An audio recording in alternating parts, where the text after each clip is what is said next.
Sopranos is a last name. Abercrombie and Fitch, last names. Armani is a last name. Baskin Robbins is a last name.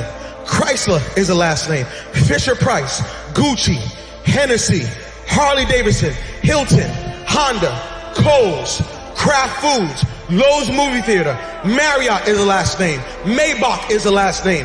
Nordstrom is a last name. Pillsbury is a last name. Porsche is a last name. Procter & Gamble, 2 last names. Rolls Royce, Charles Rolls, Henry Royce, last names. Turner Broadcast System, Ted Turner, last name. Versace, last name. Wells Fargo, Henry Wells, William Fargo, last name. Walgreens, last name. Wrigley's, last name. Welch's Grape Juice, last name. Here you are, you think you're buying a product. You are not buying a product, you're buying a name. You think you're wearing a product. Hey, look at this product. No, you're saying look at this family. And what you don't know is while you're making every family rich, you're making yourself broke. So you done went to one family called Wells Fargo and got $200,000 so you can go to another family called Rolls Royce so you can give them money to get yourself a car so you can go back to the hood and see the Joneses and say, look at what I got. Meanwhile, Wells Fargo, their family's sitting up being rich, and Harley Davidsons and Rolls Royce are being rich, and the Joneses are sitting there holding up people's stuff saying, look at what we did and we broke. What if I told you that your blessing is attached to your name? That part of the reason why you're not wealthy yet is because you keep trying to make Yolanda wealthy. You keep trying to make Tasha wealthy. What if you made Johnson's wealthy? What if you started thinking about your kids? What if you started thinking about your legacy? What if God started dropping Canaan and opening up windows of heaven? Because now you're not just thinking about you, you're thinking kingdom. There are some people who are attached to you who say, Mama, can you do something with this name? There's some people who are saying, Dad, can you do something with this name? Maybe God gave you the name to change and reverse some of the stuff that the name meant one day. I wish there was somebody in this room that said my name might mean one thing right now, but I promise after today, this name getting ready to change. I promise after today, everybody's going to want my last name. I'm here to let you know you are a curse breaker. You're thinking kingdom. You are not just getting married, you're breaking a curse. You are not just graduating from college, you're breaking a curse. You are not just getting out of high school, you're breaking a curse. You are not just saved, you're breaking a curse. And everybody around you is about to be blessed because of what God's getting ready to do in your life.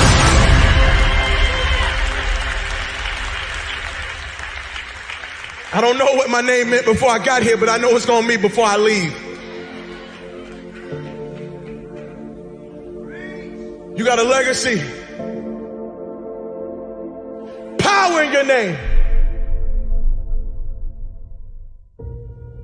You've heard this a million times, that the cemetery is full of potential. And that's true. Because that person didn't do what they needed to do through the dash. Dealing with agony and anger and anxiousness, and you are ashamed. If you want your future, you gotta heal. You keep trying to win, and you're wounded because you have not confronted the dysfunction, the embarrassment, the emptiness, the insecurity, the jealousy, the laziness, the loneliness. One of your superpowers is a made-up mind. One that is fully persuaded to get it done every single day, no matter the task. I know it's going to be hard. I know it's going to be ups. I know it's going to be downs. So you got to rise up. You got to stay committed, because a shark never stops moving or it dies. I need you to become the CEO of you. Yes, fear is going to come. Yes, challenges are going to come. Yes, you're going to feel that you can't carry on. But you must continue to rise. You must continue to have faith. You must grow those wings and you must soar above and beyond the heavens. You must continue to rise. We need you you to be a light in the midst of darkness. This world has gone crazy. This world needs you to rise up. This world needs your dream. This world needs you to achieve everything you got on the inside of you. This world needs you to be you. But in order for you to be you, we got to have you to rise up. I will be resilient. I will rewire my thinking. I will emerge. I will evolve. I will be immune to impossibility. I will be immune to the pain that is attached to my purpose. I will not be stagnant. I will not stay stuck in the mud that you left me in. I will evolve. I will rise. When others think that you can't carry on, rise away from the excuses. Rise away from the substitutions. You left me for dead. You buried my face into the ground. Did you think I would stay there? I must rise. This is for my future. This is for my children. This is for my destiny. This is for my legacy. There is no pain that is bigger than my purpose. I will rise. And don't quit on yourself. Keep believing. Keep going up. I will rise. Self-love is the cure to self-hate. If you want to be happy, you have to love yourself.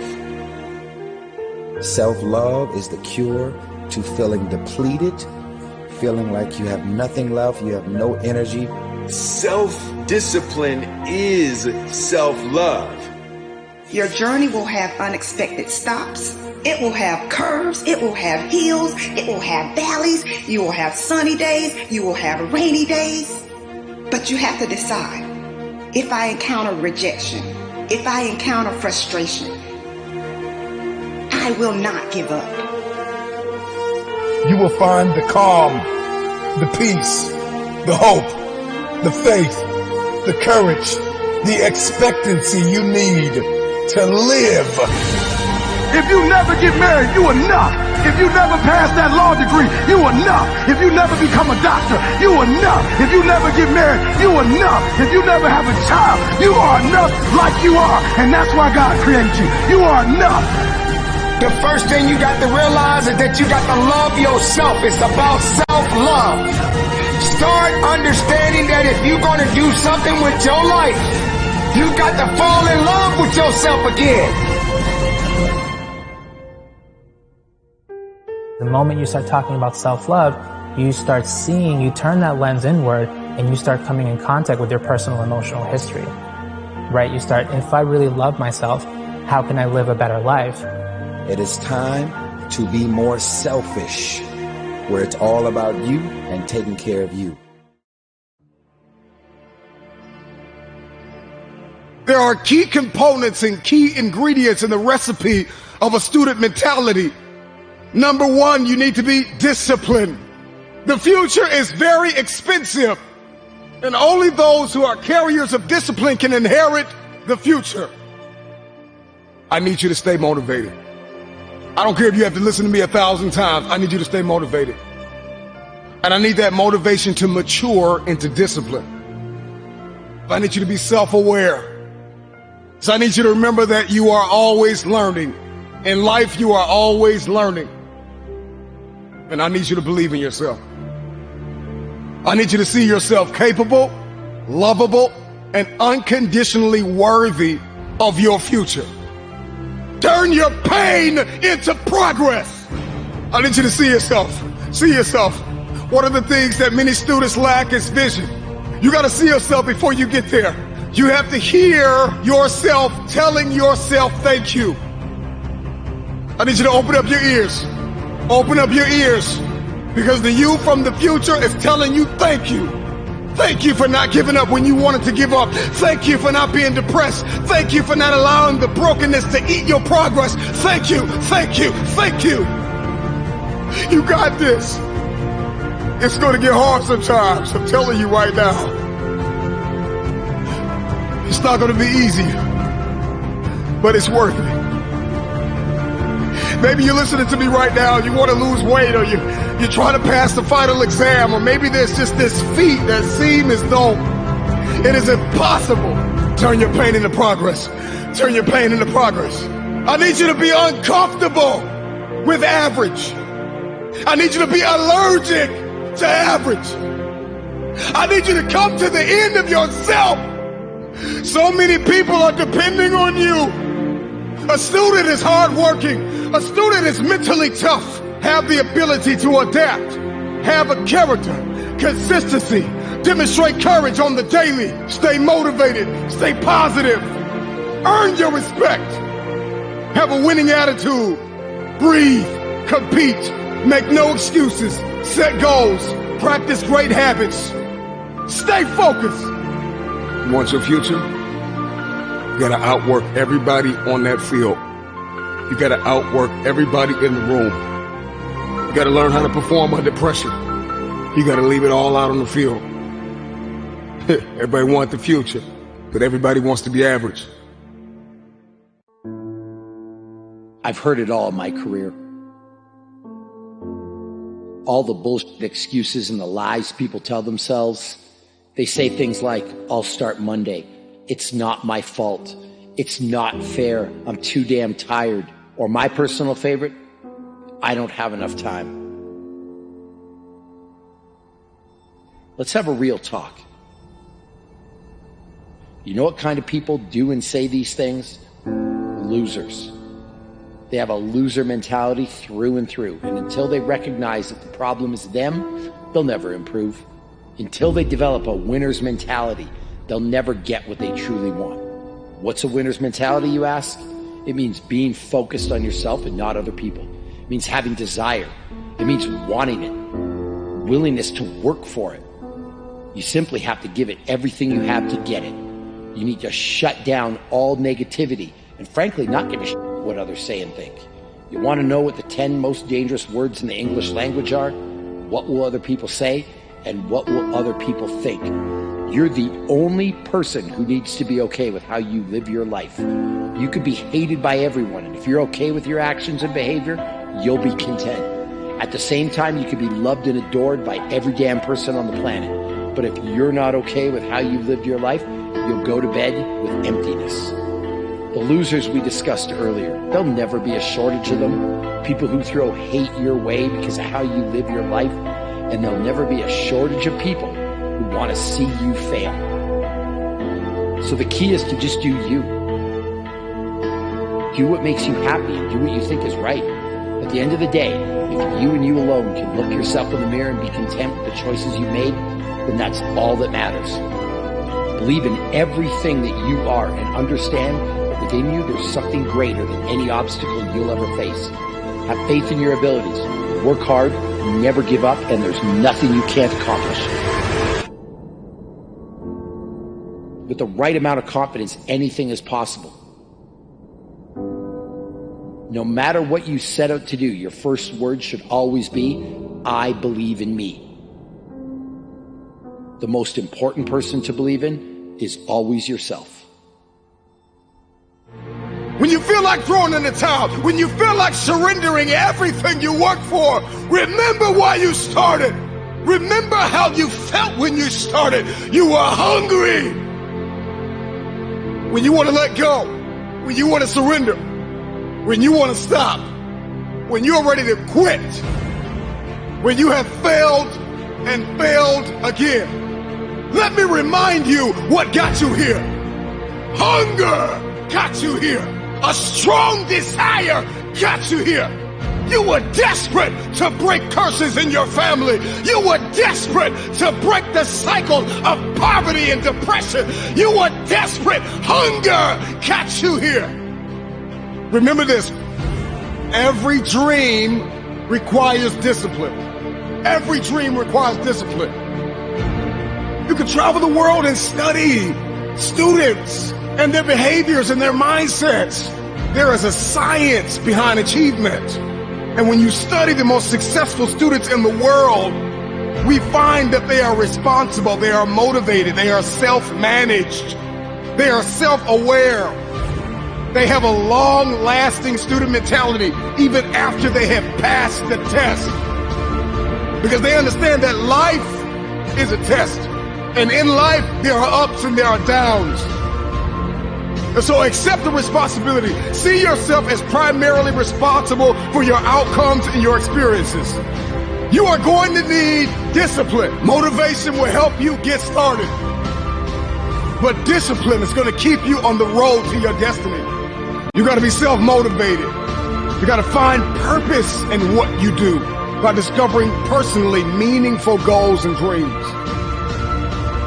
If you're going to be a successful student, if you're going to come out on top, you've got to start managing your time. You plan and you take action in pursuit of your goals and dreams. So let me tell you something. Everybody has a dream, but there is a behavior that must follow your belief system. Remember this, behavior follows belief. If you have not been able to change your behavior to match your dream, then you need to go back and examine your belief. Because 10 times out of 10, if you can't change your behavior to match your dream, then you don't believe. When somebody believes, everything changes. The time is coming where you are going to feel like giving up. But you are going to have to remember why you started. You got to dig deep and learn how to create possibilities for yourself when nobody gives you an opportunity. You have to turn your mess into your message.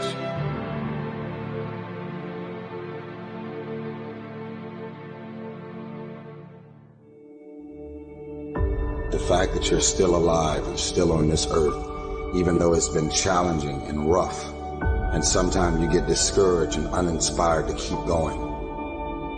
God has a plan.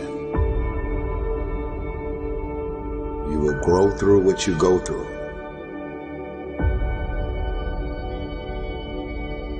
Don't be sad, be grateful.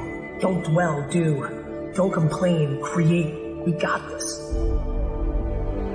As long as there's breath in my lungs, there's hope in our hearts, and giving up's not an option. You and I and we, no matter what your unique situation, your storm, your struggle, your trauma, your abuse, your wounds, your scars, no matter what they are, you are not a product of your past. You are not a product of your environment or your current unique situation, but you are always a product of how do we navigate through our storm. And so we're all waiting for perfect. It's an illusion that will never come to you, and it's an excuse to never show up and play. Your story is not meant to be your fortress. Your story is meant to be your fuel. You cannot win the war against the world if you can't win the war against your own mind. That dream is not going to wait and say, take a breather. It's going to say, come catch me. Catch me if you can. You've got to block out all of the noise around you that's going to tell you can't do it. Just believe that you can. Tell yourself, I am more than my circumstances. I am more than my demons. I am great, and I will give my gift to the world. Because this is what I was born to do. Go get it, son. Go get it. Be sweet. Go get it. Be sweet. Go get it. Be sweet. Go get it. Be sweet. Go get it, son. If you're going to see it, if you're going to see breakthrough, then you are going to have to be okay with the process that is required. The one thing you need to do to go where you've never gone before, to have what you've never had before, is to change the way you think. You're at the edge, watching someone else live, wondering what it's going to be like when you jump without ever jumping. And I'm just here to tell you, jump. Believe that you can. Believe it's possible for you to have it. Don't lay on your back. Anything that comes your way, you've got to be prepared to accept the challenge and go through it. And stop thinking about the negative. Stop talking about the negative. Ask yourself, what would amazing look like for you? As long as that heart is pumping blood, you're not dead yet. They haven't put rose petals on your box yet. Make sure every breath you take counts for something.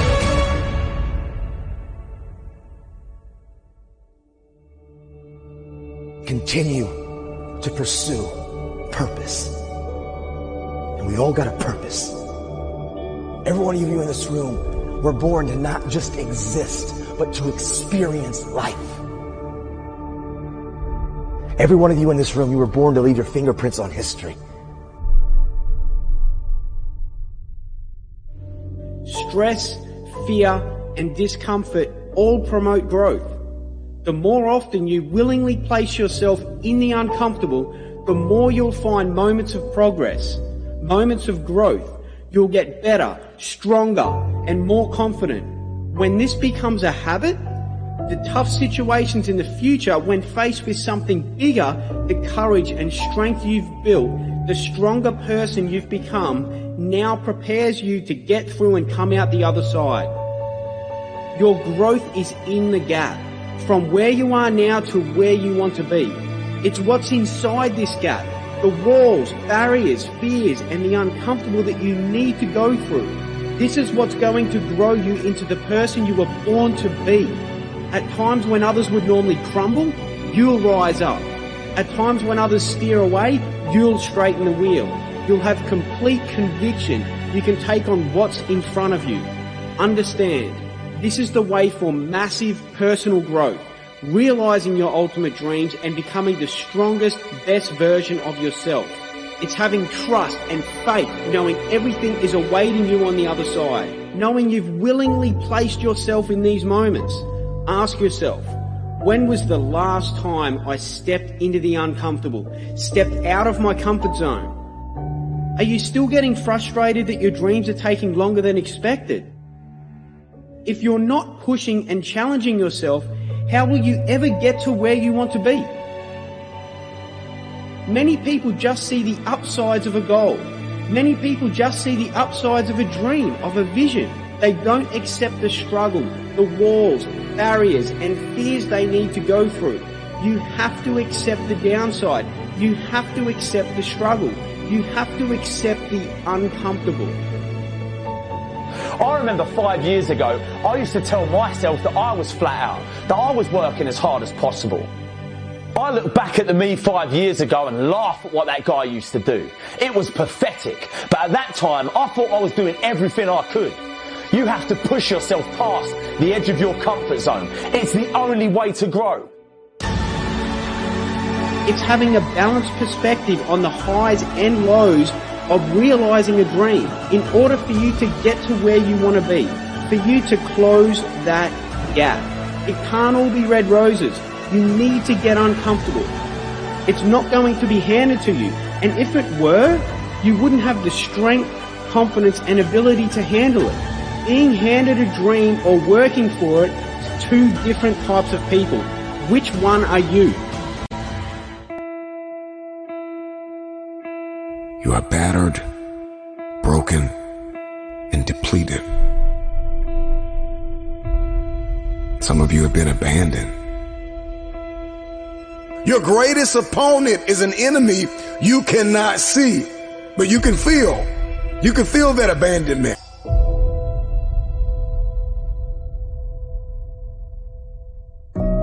A legacy is something that is passed down. It is your mark. It is your footprint in the earth. It is your contribution to the world. Your legacy is something that is passed down. It is your mark. It is your footprint in the earth. It is your contribution to the world. I don't care about legacy. I'm single. I don't care about legacy. I don't have no kids. I don't care about legacy. My family never cared about me. I don't care about them. My life is my own. Why do I need to even think about legacy? Well, here's the thing I have to say to you. The thing you need to know is this. You are leaving a legacy whether you want to or not. Everybody in this room is going to leave a legacy. The question is, are you going to be intentional about the legacy you're leaving? Are you actually going to be intentional, or are you just going to let anything be passed down, anything be given to others on your behalf? Don't let it be so. It's like this past weekend, I went out to go preach. And when I went to go preach, I went into a city and I rented a car. When I went to the rental car, they said, go downstairs in the garage. You can grab any car. When I went down there were only 2 cars. There was one car that looked like it wouldn't make it past Monday. And then there was another car. So I went to this car. But when I got into the car smelled like cigarette smoke. And so I took off with the car because, I'm just like, hey, let me get out of here. And so I'm driving the car for a couple of days. When I bring the car back, drop off the keys, they say, hey, you have any problems with the car? I said, no problems with the car. They said, all right, cool. I leave. And they said, I looked on my email and they billed me $350. How you going to charge me? I've never smoked a day in my life. They said, sorry, sir, you brought the car back smelling like cigarettes. I said, no, I didn't bring the car back smelling like cigarettes. Y'all brought me a car that smelled like cigarettes. They said, no, all we know is that you brought us a car with cigarettes, so you have to pay the price. Can I tell you something? That is a picture of many of our lives. Some of us lived a life that stunk so bad. And many of you are paying a price for a life that you didn't live, but somebody lived before you, and they handed you down a name or a life that stunk so bad that now you got to pay forever for it. And I'm here to let you know, stop giving people this dirty, nasty, stinky life. Why don't you build a legacy so when somebody gets into the car of your life, they want to say thank you instead of, I can't believe what you did to me. Everybody here has struggled with an addiction that's not yours.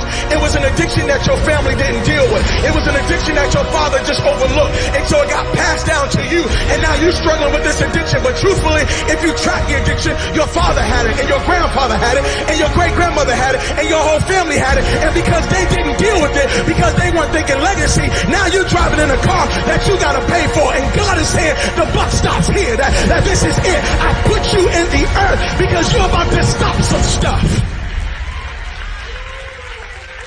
I know people who went to go buy a house, and when they went to go buy a house, they saw their credit report, and the credit score was so jacked up, and when they saw the report, they realized that mama had gave out their social security number to the whole family.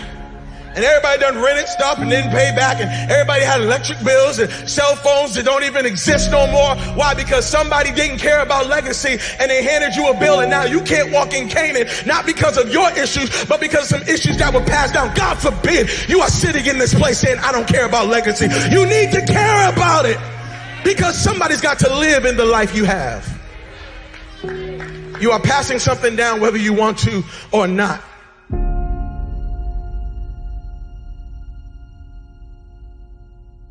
Why are you the only one who knows how to make that apple pie everybody love? Why are you the only one who knows how? So you mean to tell me, can't nobody else make that sweet potato pie recipe but you? So you're going to just die and you're not going to tell nobody what the secret was? Even Colonel Sanders left his secret. Now, come on now. Even Colonel Sanders said, yeah, I make some good chicken, but when I'm gone, y'all going to keep making it. What I'm saying to you is, why is it that you're the only one? So you own all this real estate and you didn't share that with nobody. You're not going to tell nobody how to do that. You're the only successful marriage in your family. You're not going to tell nobody. You're gonna hoard this information so you can be the only one who wins. You have lost. You have lost. You have lost. And I'm telling you that you are going to have to look at your life and recognize that everything you are doing right now is having major and great impact. If you're going to leave a legacy, you're going to have to remember how you started, but focus on how you finish. I don't want you to forget how you started. I don't want you to forget that father wasn't there. I don't want you to forget some of the conditions that you were raised in. I don't want you to forget some of the rejection, some of the pain. No, I want you to remember how you started, but do not for 1 second let it dictate how you're going to finish. There's somebody in this room saying, Pastor, I don't understand. I hear you, but this sermon got me all messed up. I was feeling good.